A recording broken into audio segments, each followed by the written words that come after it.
Magandang araw po muli mga kaibigan at muli po welcome tayo dito sa Huntahan ng Bayan TV. Pag-usapan po natin itong sinasabi ng Makabayan Black na pinaplano nilang pag-impeach kay Vice President Sara Duterte. Ito po ay sa kadahilan ng yun daw expenses ni BP Sara noong 2023 at 2022 ay may mga notice ng disallowance ang COA. Panoodin po natin itong naging pahayag nitong Makabayan Black. Ito po yan, ito po.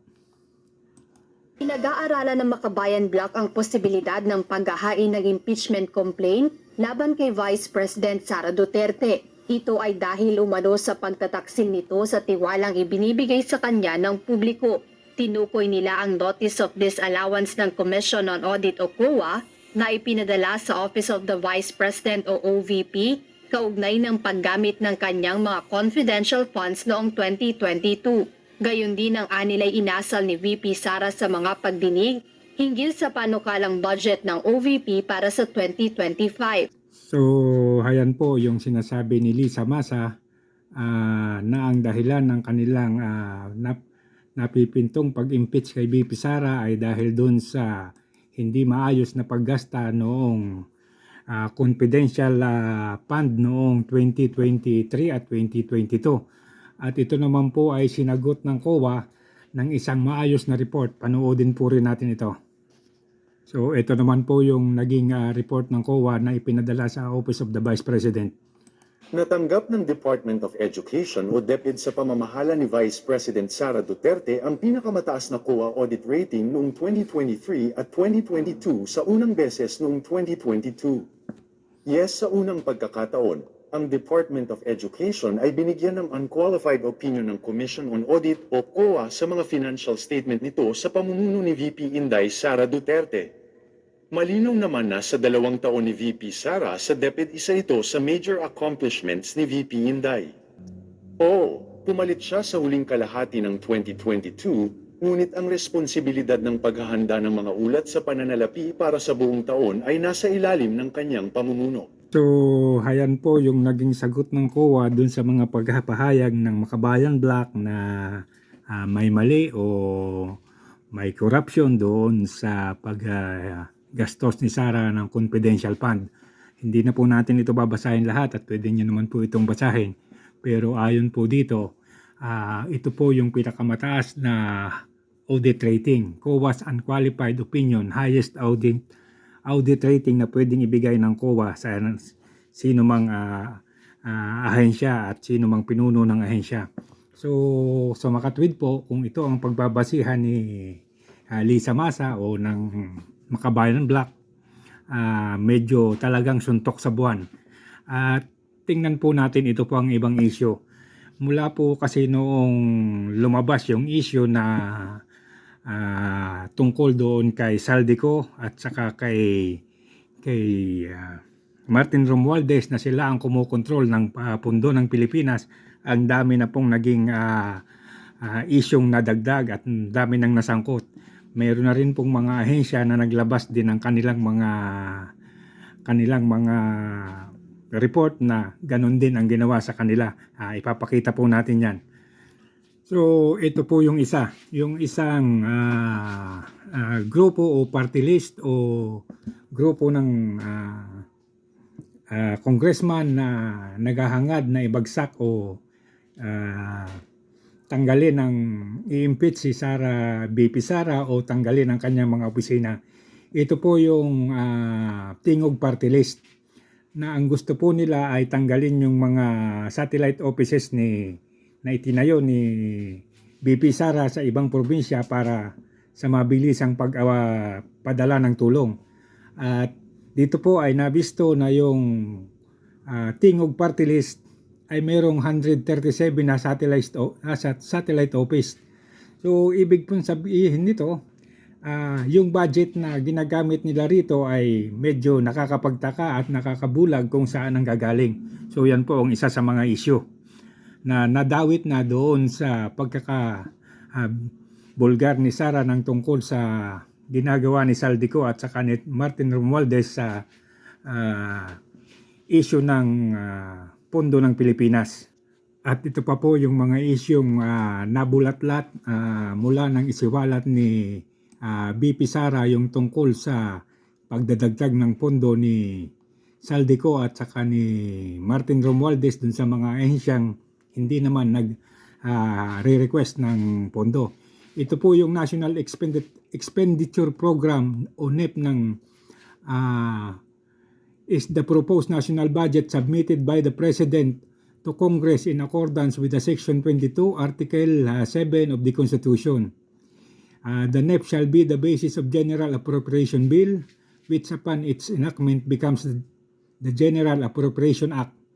In both 2023 and 2024, hindi nasunod ang NEP. The GAA for both years were so much higher than the NEP. So ang ibig pong sabihin, hindi po sinunod ng Kongreso o ng Senado yung kanilang approved na National Expenditure Program. Ito po yan. Noong 2023, ito po ay sa Kongreso, House of Representatives 2023 budget. Ang National Expenditure Program po nila ay 16,378,484 trillion. Ang nangyari po dito, nang lumabas yung GAA ay naging 14,651,000. So, bali po ay nadagdagan ito ng halos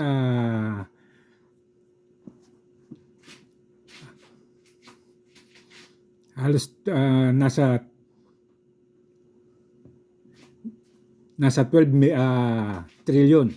So, 11 trillion 636 million 167,000. So, ganyan po kalaki yung naisingit na dagdag pondo. At yan po ay napakadali lang i-liquidate kasi sila po naman ay hindi hinahanapan ng COA report. Hindi po sila hinahanapan ng audit kundi certification lang. At tingnan nyo po yung House of Representatives naman noong 2024. Ang kanila pong National Expenditure Program ay nagkakahalaga lamang ng 16 billion 576,614,000. Pero ang kanila pong nakuha ay 692,977,000. So sumusobra po sila ng 12,116,363,000. So napakalaking halaga po niyan. At sa panig naman po ng Senado ay ganon din. Ito po, noong 2023, ang kanila pong National Expenditure Program ay 8,660,731,000. Pero ang kanila pong nakuha ay 9,414,980,000. So mayroon po silang sobrang 754,249,000. At noon pong taong 2024, meron po silang 11 billion na request, na approve, at ang kanila pong nakuha sa GAA ay 13 billion. So meron po silang increase na 1,994,832,000. Ang nakakapagtaka po rito, ito po ay na-approvean at wala pong nagko-question. So ibig pong sabihin, ito ay kalakaran at talagang nangyayari at ginagawa. So ito pong mga sobra-sobrang pondo na ito, di po natin malaman kung paano nila ito nagagastos at kung saan napupunta. So yan po ang isang issue ngayon na nakakabit doon sa napipinto nilang pag-impeach kay BP Sara kasi yung mga issue na yan ay naglabasan mula ng ibisto ni BP Sara yung katiwalian dyan sa Kongreso. Tingnan po natin itong isa pang kongresista. Ito po ay si Benny Abante. Ito po ay isang pastor o isang bishop ng isang relihiyon sa Maynila. At kung tutuusin po, ito ay makadiyos at makatao. Pero ang kanya pong naging sentro rin nung hearing dun sa budget ni Sara, ni VP Sara, ay ungkatin yung tungkol doon sa confidential fund noong 2023. So, yun din po ang naging sentro ng kanyang mga pagtatanong at nakakapagtaka po kasi sa tao na ito ay sinasabi nilang isang mabuting tao, isang makadiyos at isang pastor. Pero nakakalusot po sa kanila yung mga dagdag pondo nang hindi sila nagtatanong at hindi sila nagtataka. So, may ibig po bang sabihin ang mga nangyayaring ito? So, yan po si Bene Abante. At ito naman po yung pinakasikat doon sa Appropriation Committee. Siya po si Stella Kimbo, siya po yung chairman ng Appropriation Committee. So, bigla pong naglabasan kasi itong kanyang mga pagiging maluho. At kung atin pong titingnan, ayan po siya. Nagtataka po yung mga tao kung paanong mula nung 2019 lang yata siya nagumpisa, ay ganito na yung kanyang naabot. At meron pa po diyang ibang issue tungkol sa kanya. So, hayan po yung isa pang issue sa kanya. Ngayon na nagtatanong ang mga tao, paano raw siya naka-afford ng 3.1 million na Rolex. Samantalang ang sweldo ng isang mambabatas ay nasa siguro hindi pa umabot ng 200,000. At hindi lang po yan ang kanyang nakolekta. Yung mga bag po niya, milyon at daang libo rin ang halaga. So ngayon po, may isang tanong at may mga nagsasabi na dapat daw ay ma-life style check ito. At ito po ngayon ang isang malaking problema ni Stella Kimbo. Paano siya magpapaliwanag ng ganito? Kung atin pong matatandaan, siya po yung chairman ng Appropriation Committee at siya po yung halos nagdikta at nasusunod doon sa hearing kung ano ang gagawin at isasagot ng mga kongresista sa mga tanong kay Sara. So siya po yung nagsabing we are sticking to the plan. At ngayon nga po ay nanalo siya at nakuha niyang bawasan yung pondo ng Office of the Vice President. Pero mukhang magiging problema nila ito ngayon dahil ang makakalaban nila ngayon ay ang mga tao na. So balikan po natin yung ini-issue ng impeachment para kay BP. So sa mga issue po na ibinabato kay Sara, sa dami na nang nadawit doon sa ibinulgar ni Vice President sa kalukuhan dyan sa Appropriation Committee ng Kongreso at dyan sa Senado, yung pong impeachment ngayon mukhang nagiging delikado.